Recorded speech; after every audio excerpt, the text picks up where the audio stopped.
Chromacopia. Albums. They're hard to make, and even harder to relatively make decent. Most end up being terrible. Some are a good listen. Few are great. But every once in a while, there comes an album that stands far ahead of the rest. It may have changed your way of thinking, made you feel actually understood for once, or even takes you on a wild experience that makes you go, oh my god. These albums are masterpieces, and I think Tyler Gregory Okoma has created one of his own. I introduce to you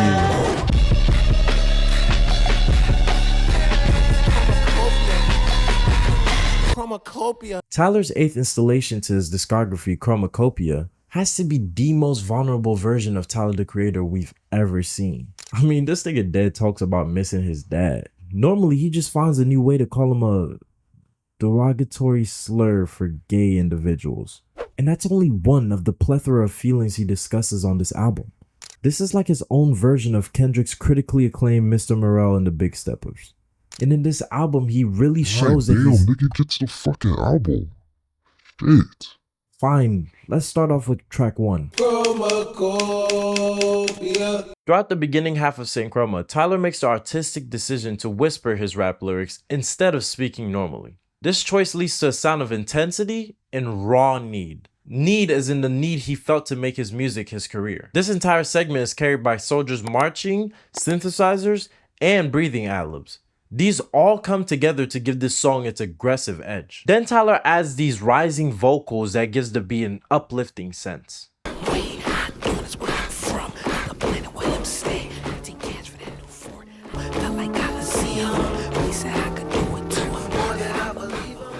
These vocals signify that the intensity that Tyler brought at the beginning of the song is finally winning. This is further proven with the lyrics as Tyler repeats the words, "I'm gonna make it out," showing that he sees his music career coming into fruition. And this fruition leads to this beautiful anthem of a choir capturing that emotion of when your hard work starts showing real promise. And at the peak of it all, the choir ends and we're dragged into this transition beat that sounds straight out of a Joker theme song.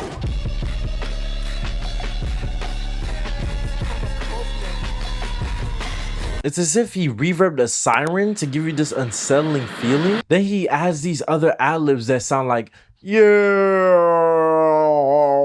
as if you're being transferred into this other dimension.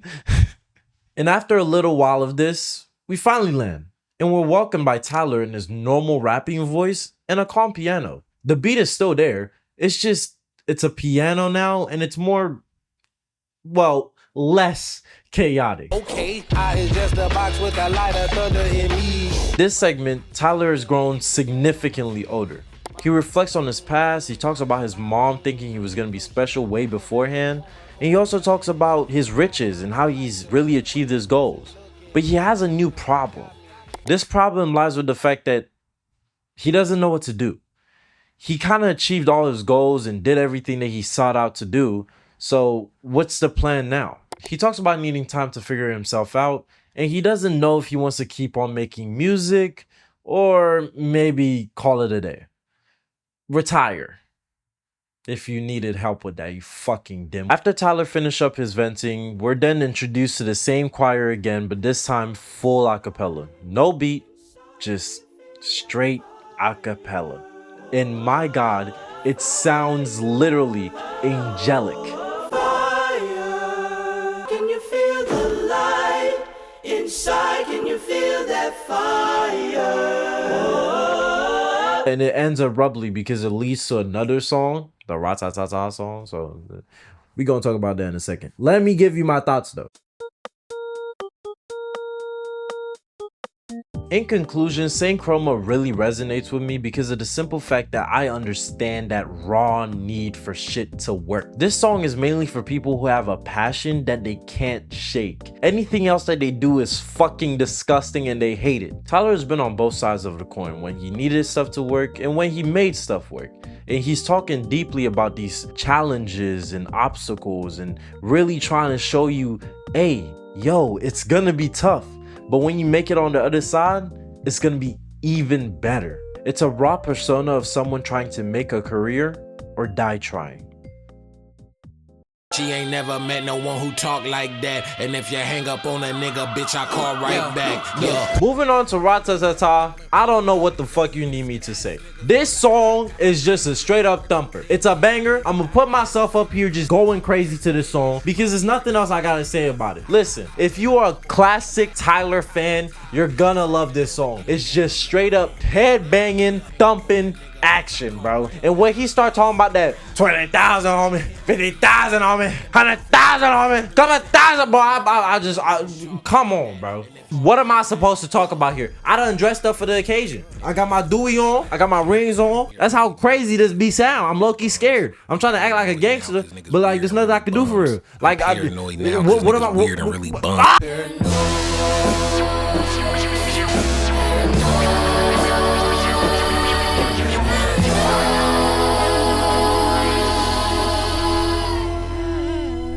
Going into the biggest song on Chromakopia as of recording, if I had to describe what the intro sounds like, it'll be this. And even though the intro sounds so angelic and heavenly, it's actually a stark contrast from the word paranoid. In fact, it sounds so much so, it's almost like paranoid doesn't even mean unreasonably or obsessively anxious, suspicious, or mistrustful. But if you never knew what paranoid meant, you'd probably think Noid is about this blissful hopefulness, like we're just gallivanting and having fun.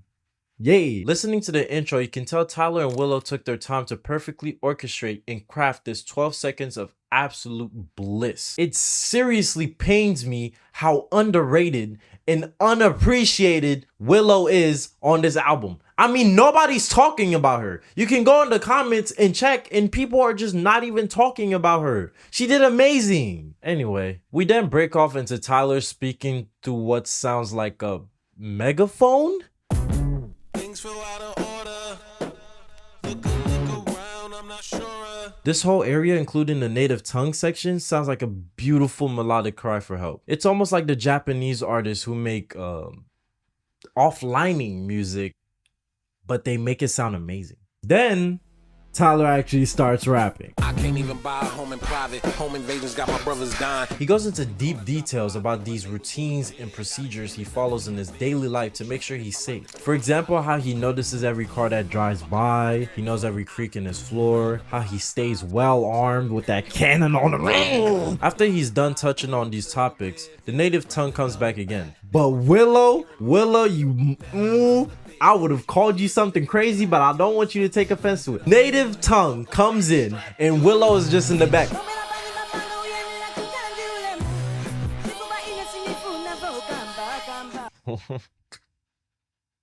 Willow is so good.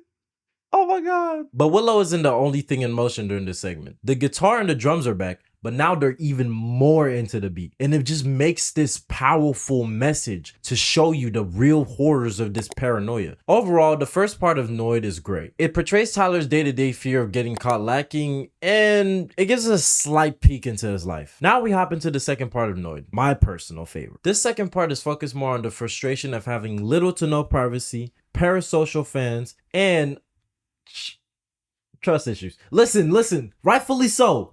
It's trust issues, but he has the right to have them. Like, fuck, please don't kill me. This part of the song sounds less experimental. It reverts back to old Tyler, which comes with rough attitude, piano, and some banging ass voice ad-libs. Vocal ad-libs. Nervous system is shook way before 19. LA will do that to you. Where you from, nigga? Who you? He touches on different topics like how dangerous LA is, and fans keep on crossing fucking lines. Sorry, I get mad about that because y'all really be making us look bad. Just be a normal person, please.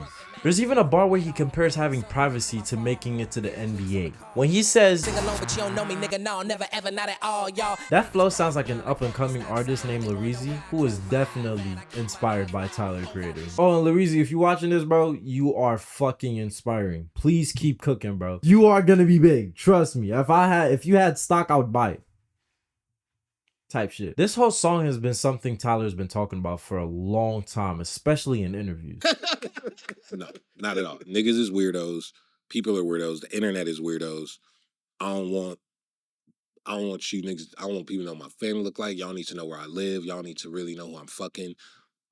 Everyone weird, and you got to keep your peace and you got to protect yourself because people out here is fucking weirdos. And even because of it, like I hate this, I'll just be driving and a kid is like, oh my God, and just start filming. Like, nigga, say hi first. People just don't respect celebrities anymore, now more than ever. They don't even see them as humans anymore. They're just objects. They're just supposed to, oh, take a picture of me. Oh, I need to know everything about you. Like, nigga, no.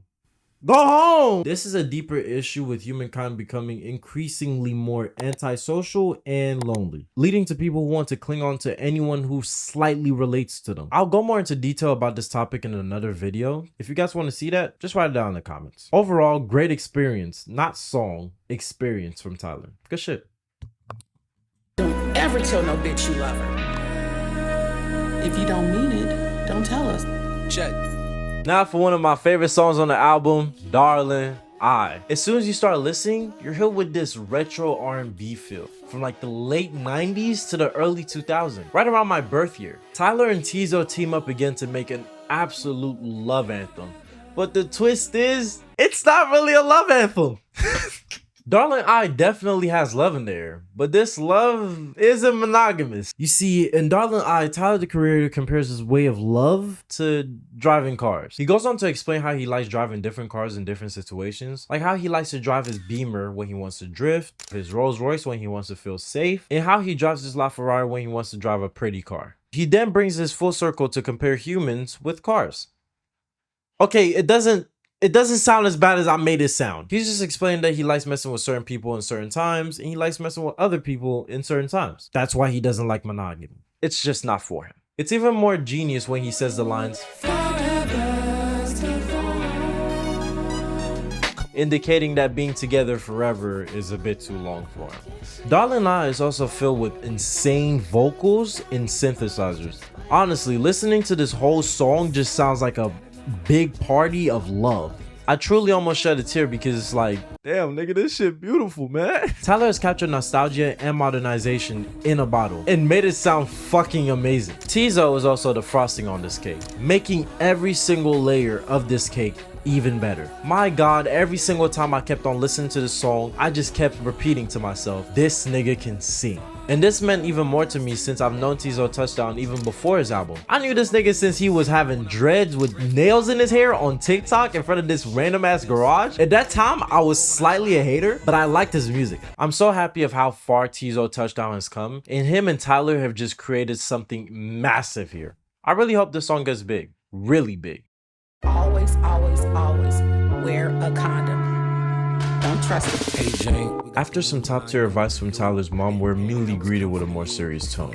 Hey Jane's beat starts off with a minimalist melody. It sets the tone as a perfect background beat for Tyler to tell a thoughtful story. Almost like a deep talk with a friend you haven't seen in a while, but they've been through some traumatic shit. Tyler talks about his pregnancy scare and his deep care for this girl named Jane. He raps as if he's talking to Jane, or maybe even texting her. He goes on to compliment things he likes about her. For example, her legs being long and her being extremely smart. He also likes the fact that they can relate about having no daddy.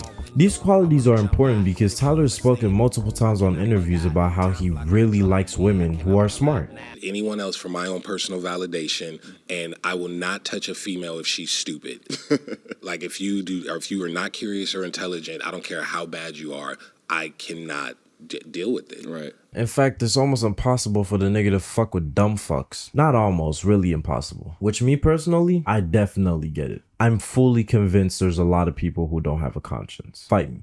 Anyway, Tyler then goes on to explain how his mom and Jane's mom would definitely be fucking excited if they were having a child. But Tyler, being a private person, insists that they keep it a secret. Don't tell anyone. He references how bad this could get if the wrong people find out. For example, their exes. He talks about how both of them relate to the fact that their exes want to see them in hell, which further proves why he doesn't want to tell anyone. At the end of the day, Tyler's point is that their situation has nothing to do with anyone else, including their exes. It's a decision that they both have to make, which I have to give props to Tyler here. If he truly said these things to Jane, people can learn a thing or two about communication from Tyler. Tyler then makes a pretty cheeky analogy. He compares pulling out to pulling a car out of a driveway, but the twist is, there's barely any time to do so. Anyway, he of course doesn't pull out in time and he's deeply disappointed in himself. He explained how this isn't like him and he shouldn't have been so reckless. And he sounds like he's just going into a straight spiral, literally losing his mind over this. And you may be thinking, hey, it's not that big of a deal. He's 30 something. He should be having kids already. Wrong. People like me who are terrified of having kids definitely understand what he's going through. You're bringing a whole human into this world and you're sacrificing a lot, especially for Tyler who has so many things on his plate. Tyler goes deeper into his thoughts about having a child and he's a bit distraught. Looking for some type of comfort, Tyler vents to Jane. Hey Jane, I'm terrified, petrified. I don't want to get my freedom up or sanitize it. He's completely honest with her, even expressing his fears. Tyler also takes accountability for the situation since he in fact was in control. Tyler understanding the situation, communicating how he feels, and still comforting her and validating her feelings. Gang, I ain't gonna lie, that's what I be doing for real. Real shit though, props Tyler, good shit. Tyler gives us a slight break to digest what was said. Kind of like when your friend is just dropped some crazy shit and they just have to go to the bathroom really quick. But when he returns from the bathroom, he comes out as Jane. And oh boy, this second part is tough. Hey T, we got the news and I forgot how to breathe. In the panic, you was comforting me. Jane basically says the same thing as Tyler, but she brings up a couple interesting points. I ain't even gonna hold you, bro. Jane trying to be a mama. Yes, Jane wanted the baby, but she wanted it as a secret, just between the both of them. She explains how Tyler's mom and her mom both handled single parenthood well. So why can't she? She also talks about having her own money and being fully capable of financially taking care of the child. Jane even reciprocates the same energy by validating Tyler's feelings. She completely agrees that this nigga has way too much on his plate to have a baby right now. Jane's reasoning behind wanting to keep the baby is slightly vague but extremely sad. She tries to explain something that happened to her when she was 24, but it's way too traumatic for her to talk about. I was 24 when...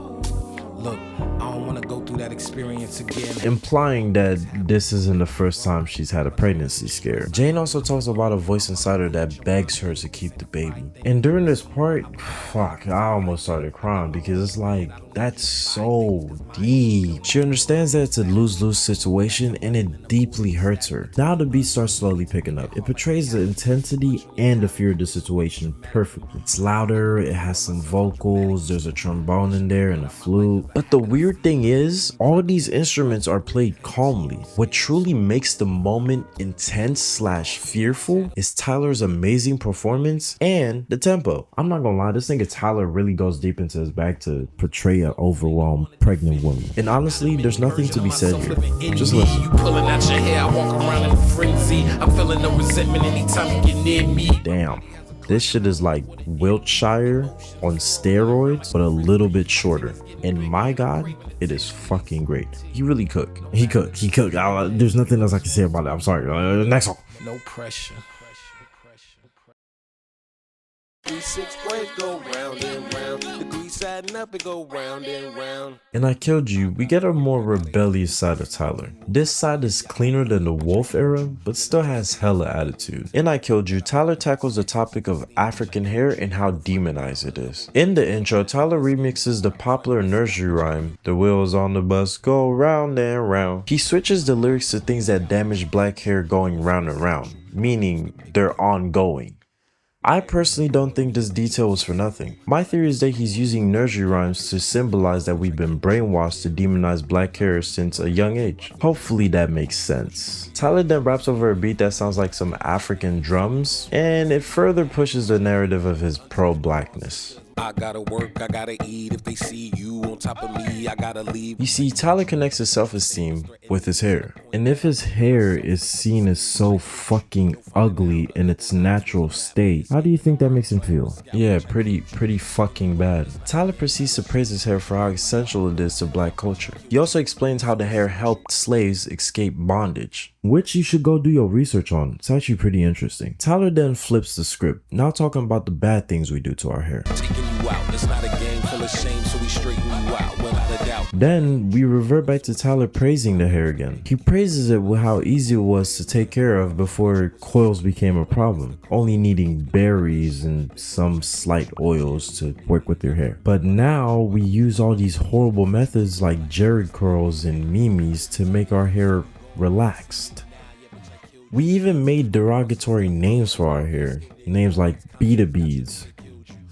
No, real shit, I want to ask you a question. Why do we participate in this internalized racism? We always have to somehow alter our hair, make it more soft, or make it less coily, or have no beta beads. But I'm happy more and more black people are wearing their natural hair more than ever. Example, Tyler, of course, and other people that I absolutely fucking hate, like Jay-Z. As much as I hate the guy, he's a black billionaire who wears his natural hair all the time, no matter the occasion, which I have to respect. Still don't fuck with him though. Anyway, Tyler then slightly proves my theory. You see, while he's talking about the demonization of black hair, he speaks about the brainwashing starting from a young age, childhood in fact. This slightly proves my theory because I brought up the fact that he uses nursery rhymes to symbolize childhood in the beginning of the song. And before we dive any deeper, I have to apologize to the biggest victim of this whole situation, black women. I'm about to get a little bit corny, but any black women watching this, from the deepest part of my heart, I'm genuinely very sorry. I'm so sorry that your crown has been used as this horrible thing. And trust me, it's not. It's not ugly. It's not horrible. It's not disgusting. It's absolutely fucking amazing. Keep rocking that shit, queen.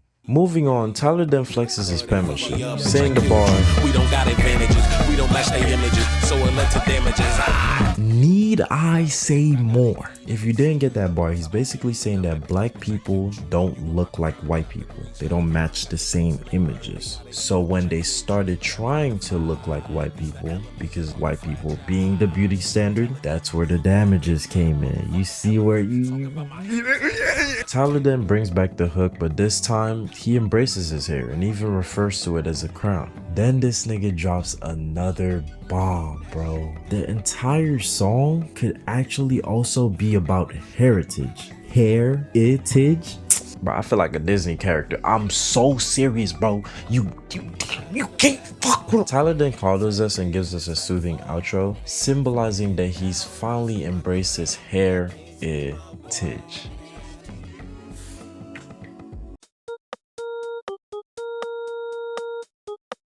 This song is so fucking fire. I don't know what else to say about it. It took me time to actually understand it, but I read the lyric, I got it, and my god, it just fucking sticks. It sticks, girl. Yay! What a song. And I got my shit on. I was foreshadowing type shit.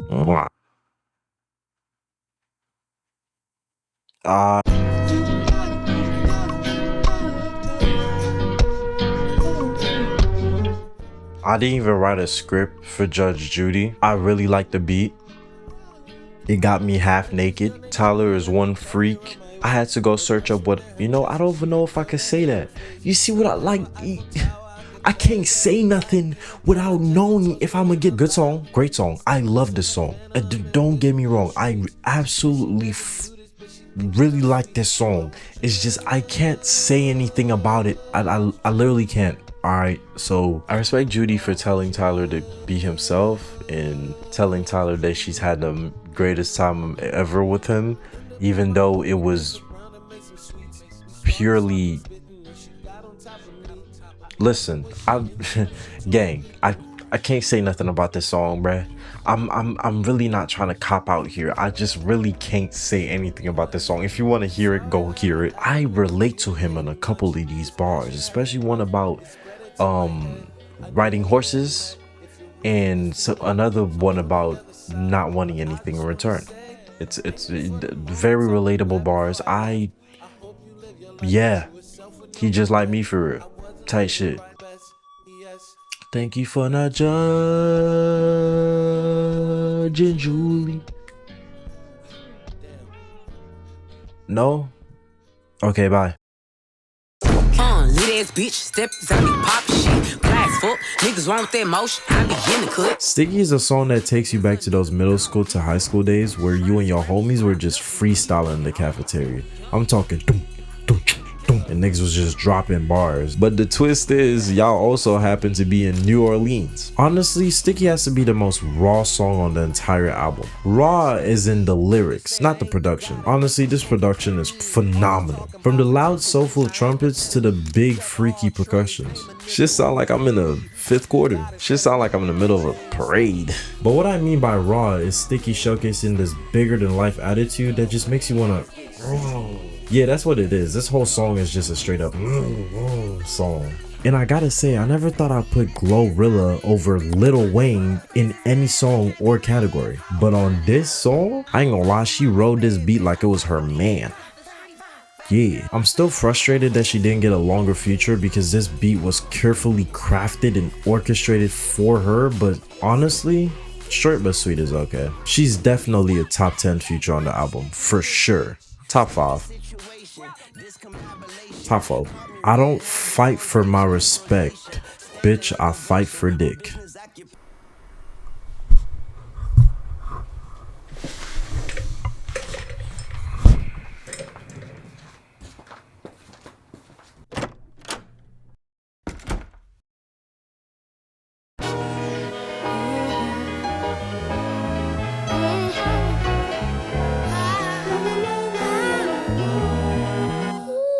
Tyler brings the best out of every feature on Chromakopia, but on this song, he goes the extra mile for LaToya Williams. At the beginning of Take Your Mask Off, we enter a Flower Boy / Call Me If You Get Lost symphony that has a slight gospel twist to it. This fits LaToya perfectly because if you've ever been to a black church, she's the auntie that everyone knows can sing. And I swear, this nigga can't stop putting angelic vocals on a piano, and I can't stop loving it.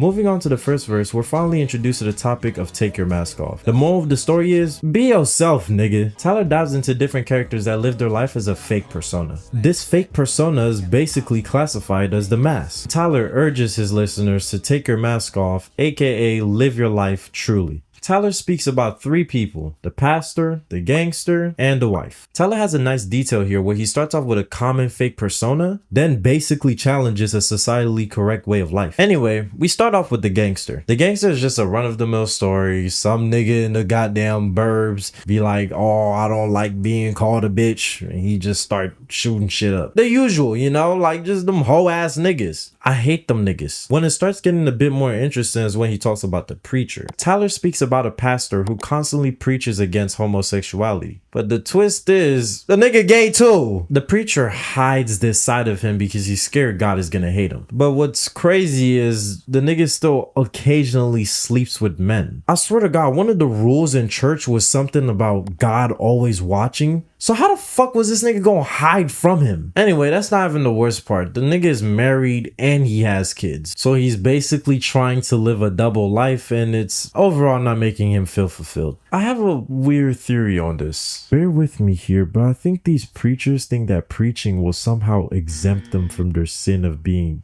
gay. But honestly, a sin is a sin, and God created you that way. Live your life, bro. And if he punishes you for it, what does that say about him? Big ass wheels in the garage, 3 cute kids that's in your arms. Your husband just made another meal.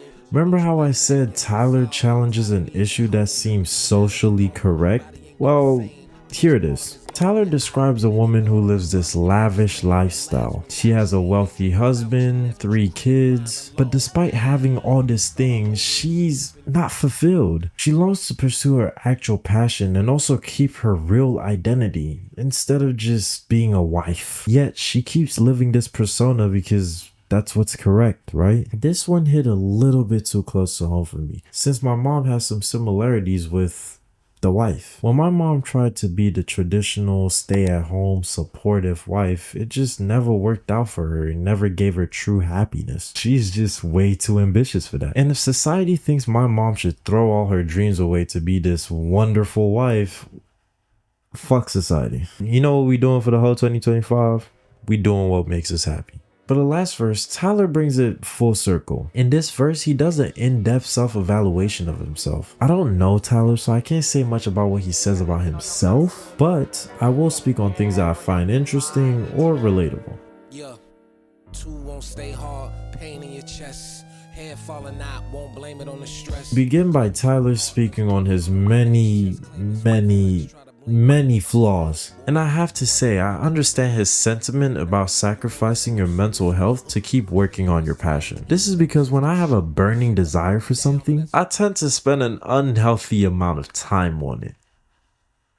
Yeah, and it's not because I can't control myself, no, it's more like this thing brings me joy, so why shouldn't I do it? As long as it's not directly hurting me or people around me, then I'ma do it. He also thinks deep down the reason why he doesn't want to have children is because he's selfish. And honestly, it's the same reason for me too. I don't want to deal with a living responsibility because I love my freedom and peace. Both things that are selfish and a baby will definitely take away from me. Sure, those aren't the only reasons why I don't want to have kids, but they somehow always come back to those two. As I've said multiple times in this video, I don't want kids, and I'm just so glad that Tyler relates with me on that fact, and so deeply too. It's kinda cool, I ain't even gonna hold you. Tyler also gives a powerful performance during this entire verse, almost like he's giving his all to try and humble himself, or at least keep it real with himself. Look, boy, keep running, you'll be cramping in your foot. Nervous, then you notice ain't no service on the hook. He also has great production and a good variety of flows on the track that doesn't even need it. The message is powerful enough, bro, but he just be doing it. That's what I be talking about. In the end though, Tyler takes off his mask by revealing his secret of wanting his flowers for his work while he's still alive. And I'm not gonna lie, this part broke me. And it honestly had me thinking, why isn't Tyler in the big three? And not only the big three of rap, he's also one of the greatest musicians / artists of our generation. He has constantly broken barriers and honed his skills in so many different genres, and it's gotten to the point where he's even created his own subgenre. The closest person that I could think of that even sounds kind of like him is Kanye, but when you listen to them closely, they sound different, like really different. So here are my flowers to you, Tyler. You inspired an entire generation of weirdo geekatrons like me, and I have to say thank you for being you, bro. Thank you for being you. Oh, that was nice. That was nice. That was cool. My mother's hands don't look the same.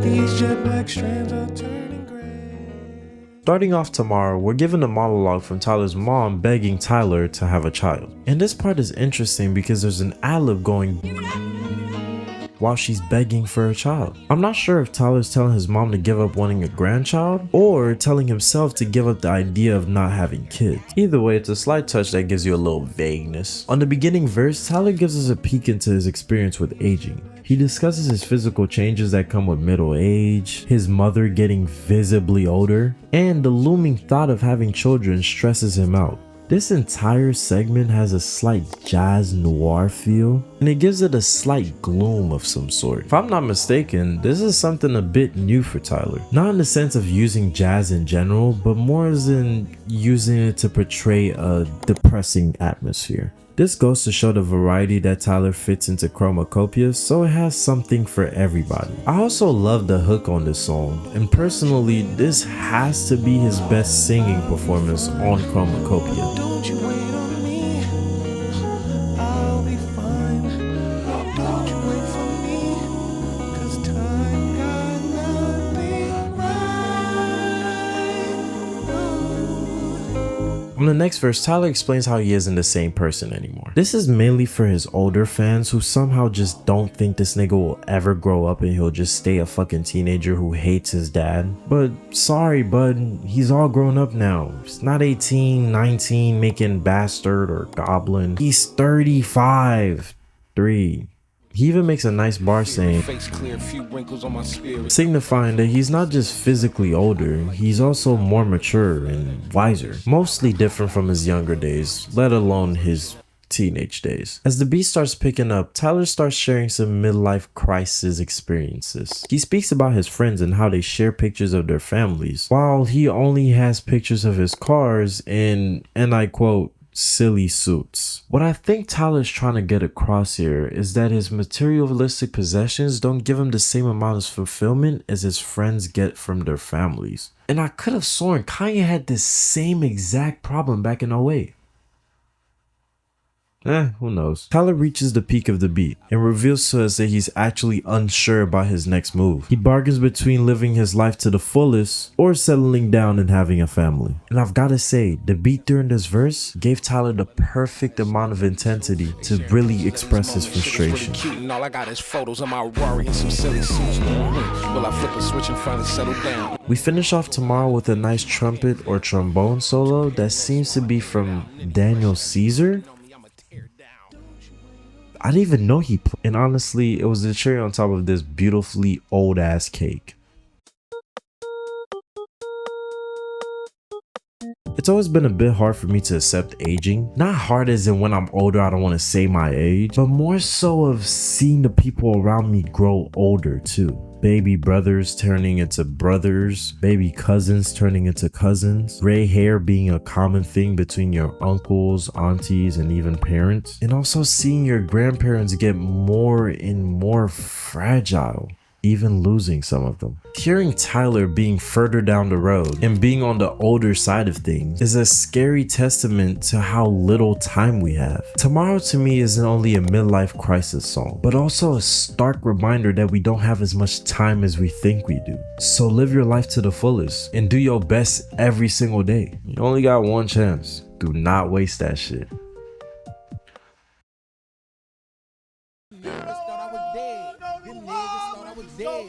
Moving on to Thought I Was Dead, this is honestly another attitude banger, but I didn't really like this song a lot. Personally, this was the weakest song on the album. Though I really liked Tyler's energy and the production was amazing, like top 5, this nigga Schoolboy Q just ruined it for me. His bars were okay, his flow was solid, but his energy just didn't match the song at all. I don't think this was more laid back kind of music, more like nigga at your throat, like Thought I Was Dead. Anyway, during Thought I Was Dead, Tyler speaks on the Swifties and Twitter in general. And I'm not gonna lie to you, this part definitely got me hyped. The bars and the energy, it was there, like this nigga was swinging at it. But as the song kept on going, he lost so much steam. He still had energy though, the energy was still like, but the flow and the bars, they were just mediocre. It was mediocre. I'm not saying this is a bad song at all. Don't get me wrong, it's a good song in general. But compared to what Tyler has created in his entire discography and just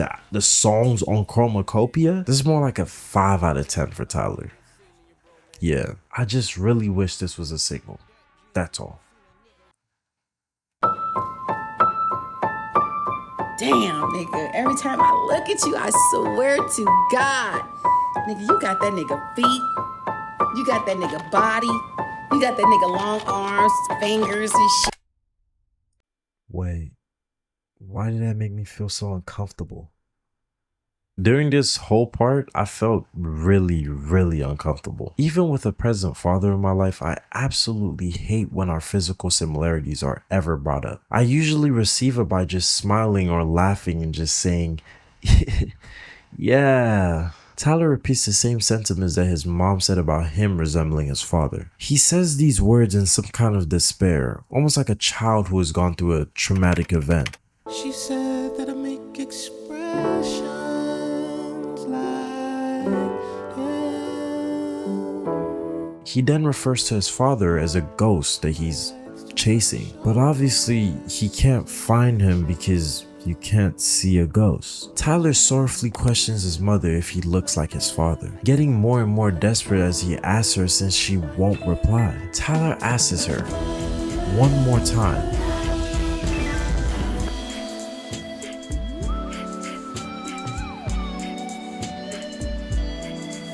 Then pulls us into this vibrant instrumental that sounds reminiscent of playing during a hot, saturated summer day on a sunflower field. It's fun, it's relaxing, and most of all, it's colorful as fuck. This instrumental also has a electric guitar, and it's pretty fucking euphoric. I mean, god damn it, it's just It's beautiful. Further down the track, Tyler mentions love, attention, and protection. All things his mother gave him, so why does he miss this father that he never had? Side note, Frank Ocean also had a similar revelation. On the track There Will Be Tears, which came out in 2011, in the lyrics he speaks about a friend who told him that having an absent father isn't so bad, and how could you miss someone who you never had? Frank Ocean joined Odd Future around 2010 to 11. Odd Future is founded by Tyler, of course. I'm probably reaching, but if Tyler is the friend that Frank Ocean is talking about, I'm more than happy to see him finally be vulnerable with these feelings. It's really important. Back to the song, Tyler is adamant that he's not gonna judge his mom, and even brings up the point that everything worked out, even with his absent father. This bar had me thinking, if Tyler's dad was just present, we might have never known who Tyler was. Think about it. If Tyler's dad was present, the entire Wolf era is completely erased. It couldn't fucking exist. Tyler and Lola then begin one of the most majestic choruses I've ever heard in my life.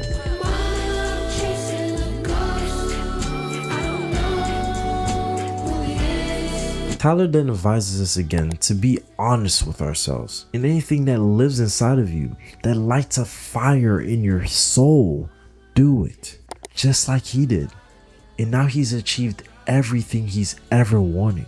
Then Lola Young comes back at the forefront again, pouring her heart and soul into these lyrics, leading Tyler to join her, and then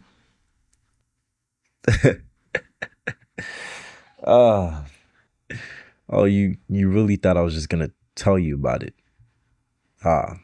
After those 2 edits at the front of the video. Oh, no. Let's run this back. Instead of telling you, I'd rather show you. So do I look like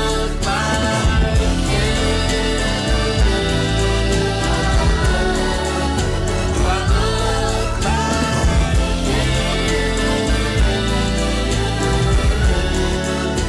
I look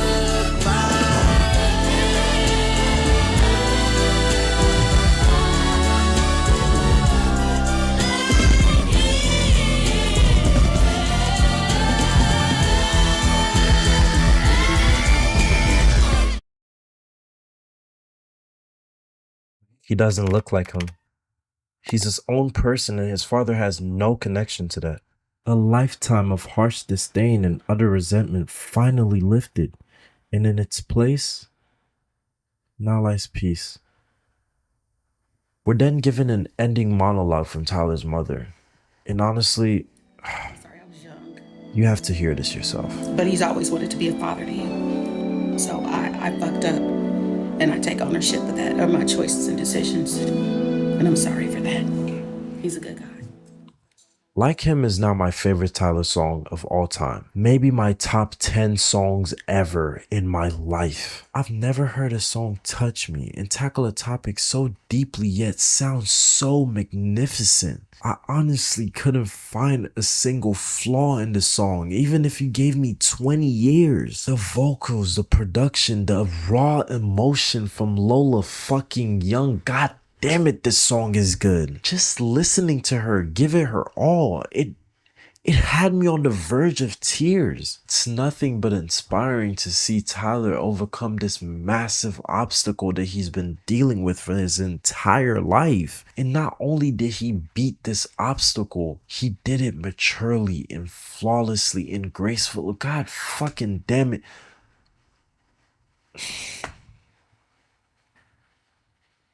Respect to you, Tyler. Like, hats off, bro. Hats off.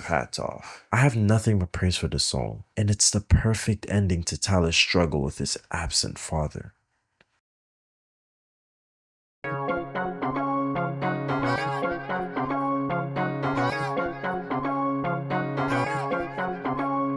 Balloon. Holy shit. I don't know what Tyler was on putting Balloon right after Like Him, but god damn it, I love Balloon so much. Doechie's performance was one of those either you hate it or you love it, and my god, I absolutely loved it. Especially since I love her new album, Alligator Bites Never Heal. It's even in the front of this video. It's honestly so...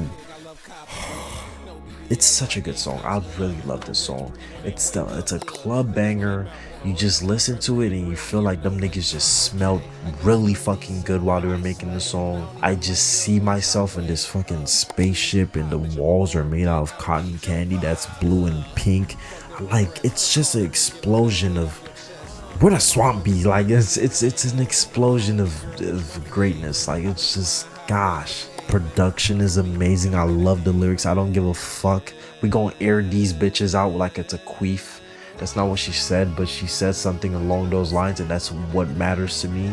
I'ma spray this whole hole with fucking LaFleur. Yeah. Balloon was just that song. Balloon was just that guy, and that's why I'm freestyling this whole part, because goddamn it, I can't write down how I feel about Balloon. No, I'ma just say it straight. Whatever comes to my head, you're hearing it. And fuck, Balloon was definitely one of them say it straight songs. But yeah, last song on the album.